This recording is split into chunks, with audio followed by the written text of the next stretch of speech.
Hello everybody, and a big welcome back to all my subscribers, and if you're not a subscriber, why not? Right, I'm back to this Motorola 68K computer, and it's not really going very well, but since this is not a tutorial but rather a documentation of my experience, we'll just go with it. So this is the result when I just plug the thing in and nothing has yet happened. And up here you can see the address bus, and here you can see the data bus. Now the address bus, this is the least significant bit and this is the most significant bit, and that is just the on and off reset button. So everything from down there is the address and you can see that the most significant bits are basically high, which means that in this configuration it will not access the ROM here.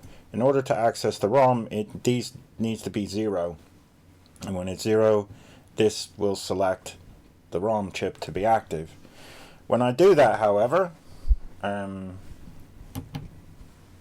what happens is not a lot. And certainly not what is in my code that's in this ROM, as near as I can tell anyway. So I've been trying to troubleshoot it, and I've been doing a lot of madness here, double checking all the wiring is correct. I actually wrote out, what the pins were doing, floating, low, high, blah blah blah. I went through all 64 pins here and then checked it against the result. Before, when I only had the ROMs in, I was getting a bus error, but now that I've wired in the RAM, I kind of get nothing. So just to show you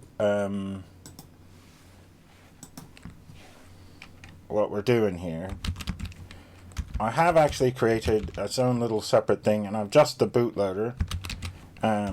So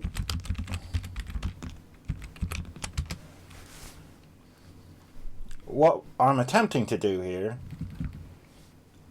I've done a whole range of these things, just moving things into the address register, trying to put things into the data bus, whatever. Here I thought, right, well, let me just try and access the GPIO pins and see how far that gets me, and the answer is not very far. So not a lot happening there. I have been doing a lot of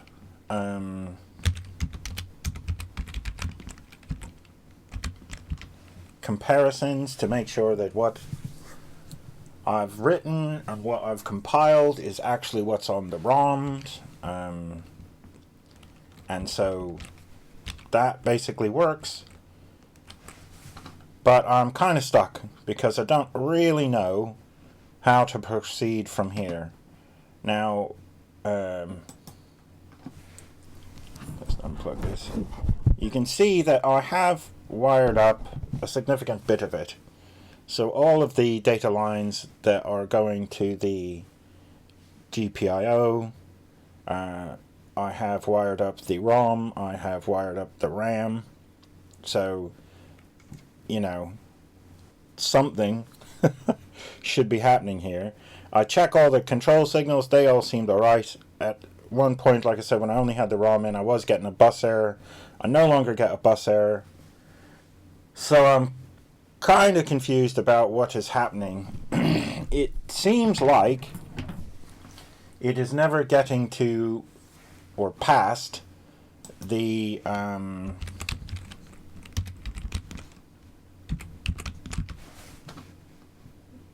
stack pointer part. So here, where I've got the stack pointer, it doesn't seem to get that far.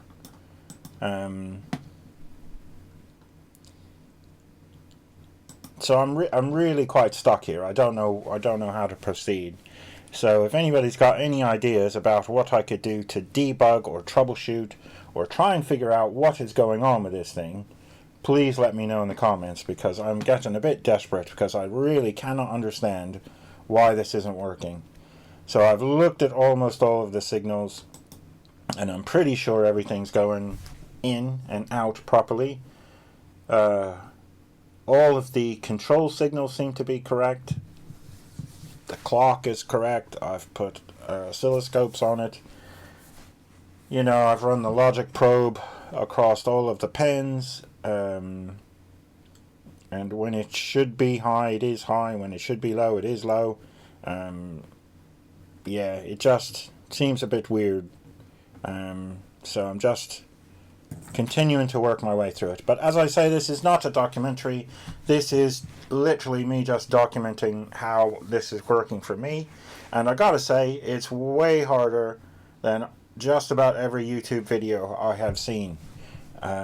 This is not as easy as people like to make it look out like it is. You know, it's not easy.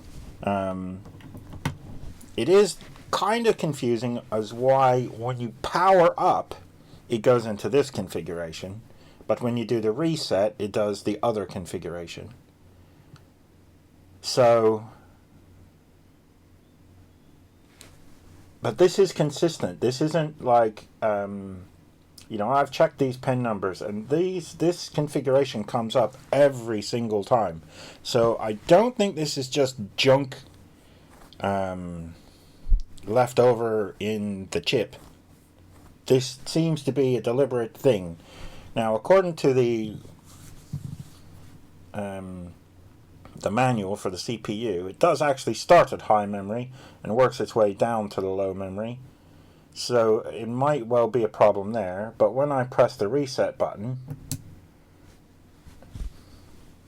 I don't know. I don't know why that's happening.